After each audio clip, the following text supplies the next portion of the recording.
Okey. Dah on ni. Assalamualaikum warahmatullahi wabarakatuh. Hai Sobat Pikir, selamat datang di podcast kami. Saya Laras sebagai moderator kalian hari ini. Tema kita kali ini ialah eksistensialisme, sebuah topik yang sering bikin orang berpikir dalam. Aku nggak sendirian nih. Hari ini kita kedatangan dua narasumber luar biasa. Pertama ada Amalia. Hai semuanya. Hai Amalia. Kedua ada Putri Ayu. Halo Sobat Pikir, nggak sabar nih mau diskusi seru kali ini. Mereka berdua adalah mahasiswa Universitas Lancang Kuning. Oke, kita langsung masuk saja dalam pertanyaan pertama nih. Apa sebenarnya eksistensialisme itu, Amalia? Bisa jelasin dulu untuk Sobat Pikir? Tentu, Laras. Eksistensialisme adalah cabang filsafat yang fokus pada keberadaan manusia secara individu. Gagasan utamanya adalah bahwa keberadaan kita mendahului esensi. Artinya manusia lahir tanpa makna bawaan dan tugas kita adalah menciptakan makna itu sendiri melalui pilihan dan tindakan kita. Eksistensialisme ini muncul dari tokoh-tokoh seperti Soren Kierkegaard yang menentukan pentingnya hubungan pribadi dengan Tuhan, dan Friedrich yang justru bicara tentang kematian Tuhan dan pentingnya menciptakan nilai-nilai sendiri. Kemudian ada Jean-Paul Sartre yang bilang bahwa manusia dituntut untuk bebas. Menarik sekali ya, dikutuk untuk bebas. Kedengarannya kontradiktif, tapi kok jadi bikin penasaran, Putri. Dalam konteks fisiologi, gimana sih kebebasan ini mempengaruhi kehidupan kita? Kebebasan memang menarik, tapi juga berat. Dalam psikologi, kebebasan ini bisa jadi pedang bermata dua. Di satu sisi, kita punya kesempatan untuk memilih jalan hidup sendiri, yang bikin kita merasa punya kendali. Tapi, di sisi lain, kebebasan juga memunculkan kecemasan. Banyak teman saya yang merasa tertekan karena pilihan hidup yang mereka buat. Misalnya, memilih karir, pasangan, atau bahkan gaya hidup. Di sini, eksistensialisme mengajarkan kita untuk bertanggung jawab penuh atas pilihan itu, tapi tanpa terjebak dalam penyesalan. Wah, jadi kebebasan itu ada harganya ya, Amalia. Bagaimana pandangan Sartre tentang ini? Sartre percaya bahwa kebebasan itu adalah inti dari keberadaan manusia. Tapi seperti yang Putri bilang tadi, kebebasan ini nggak selalu menyenangkan. Kebebasan melalui tanggung jawab penuh atas yang kita lakukan. Itulah yang sering bikin kita merasa tertekan. Contohnya, sederhananya nih, saat kita merasa bingung mengambil keputusan, sebenarnya kita sedang menghadapi kebebasan itu. Sartre bilang, walaupun kita nggak memilih, itu sendiri udah sebuah pilihan. Jadi, gak ada jalan keluar nih untuk tanggung jawabnya. Betul, tapi ini yang bikin hidup jadi bermakna. Kalau kita bisa menerima tanggung jawab atas kebebasan itu, kita lebih otentik, lebih jujur sama diri sendiri.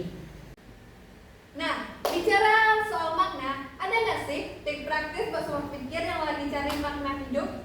Tentu, pertama, pahami bahwa makna hidup itu nggak harus besar atau spektakuler. Kadang, hal-hal kecil yang kita lakukan setiap hari, seperti membantu orang lain atau mengejar passion, itu sudah cukup. Kedua, jangan takut untuk merenung. Eksistensialisme justru mengajarkan kita untuk menghadapi kegelisahan, bukan menghindarinya. Saya setuju sekali. Tambahan dari saya, jangan lupa untuk terus berefleksi, tanyakan ke diri sendiri, apakah ini pilihan saya atau hanya mengikuti arus. Refleksi semacam ini yang membuat kita hidup dengan lebih sadar. Luar biasa. Jadi Sobat Pikir, eksistensialisme itu bukan cuma soal berpikir berat, tapi soal bagaimana kita hidup dengan lebih otentik. Oke Sobat Pikir, setelah kita memahami dasar-dasar eksistensialisme, mari kita bahas bagaimana filsafat ini relevan dalam kehidupan kita sehari-hari. Amalia, gimana eksistensialisme bisa membantu seseorang yang merasa hidupnya seperti rutinitas tanpa arti? Eksistensialisme hadir untuk mengingatkan bahwa makna hidup itu nggak diberikan secara otomatis, melainkan sesuatu yang harus kita ciptakan sendiri. Misalnya seperti seseorang yang merasa hidupnya menonton, mau tidur, bekerja,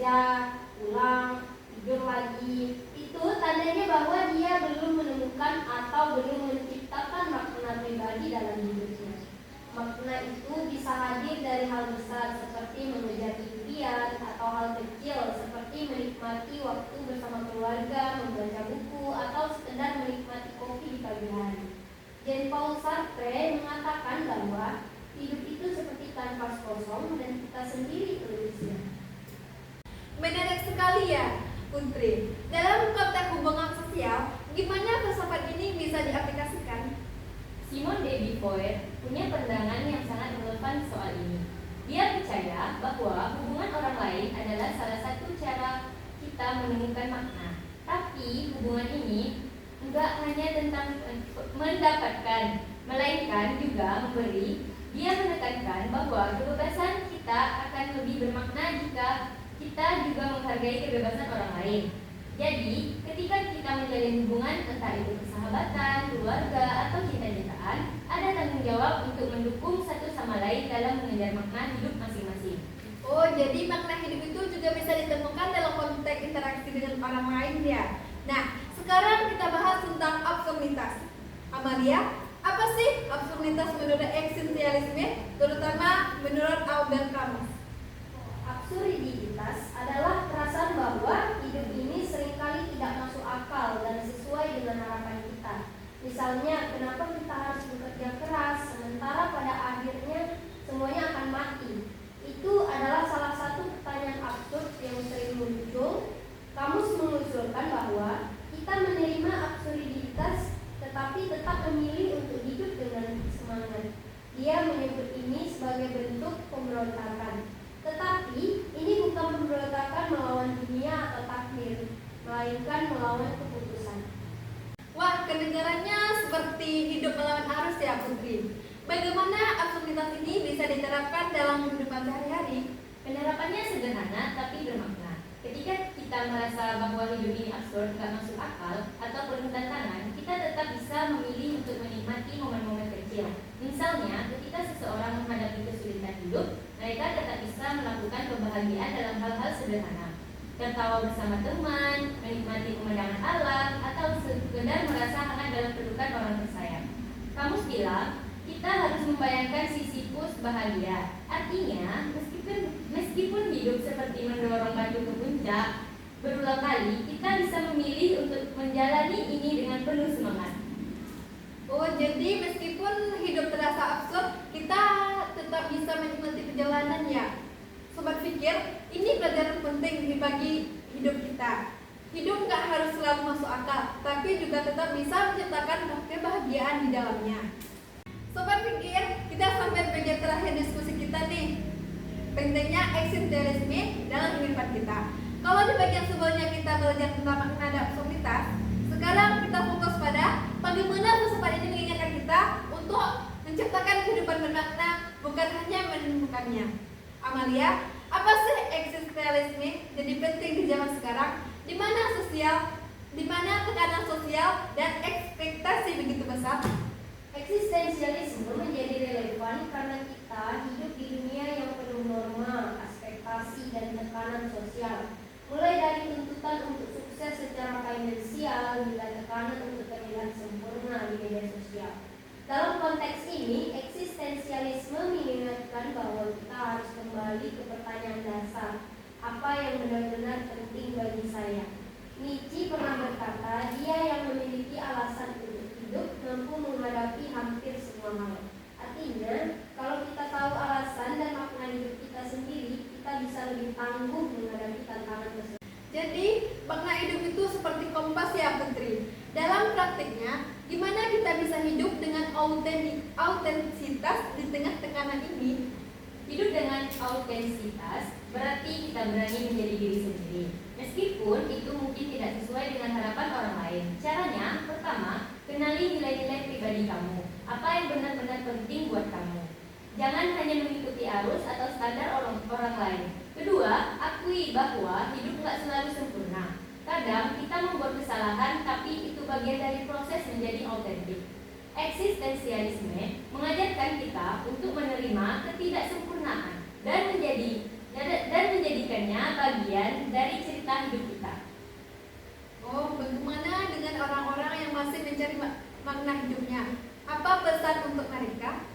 Nggak apa-apa sih kalau kamu belum menemukan makna hidup sekarang. Eksistensialisme justru mengajarkan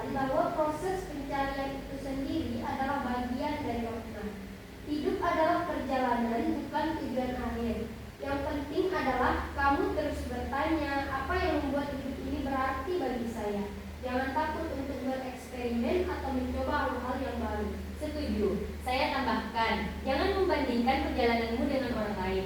Setiap orang punya jalan yang unik. Yang penting adalah keberanian untuk terus mencari dan menjalani hidup dengan kesadaran yang penuh. Oh, seperti Nietzsche bilang, dia yang memiliki alasan untuk hidup, mampu menghadapi hampir semua hal. Filosofi ini mendorong kita untuk terus mencari alasan itu, meskipun perjalanan mencarinya tidak mudah. Terima kasih kepada Amalia dan Putri Ayu atas diskusi yang sangat berharga ini. Sampai jumpa di kesempatan berikutnya. Wassalamualaikum warahmatullahi wabarakatuh. Tetaplah berpikir sobat pikir.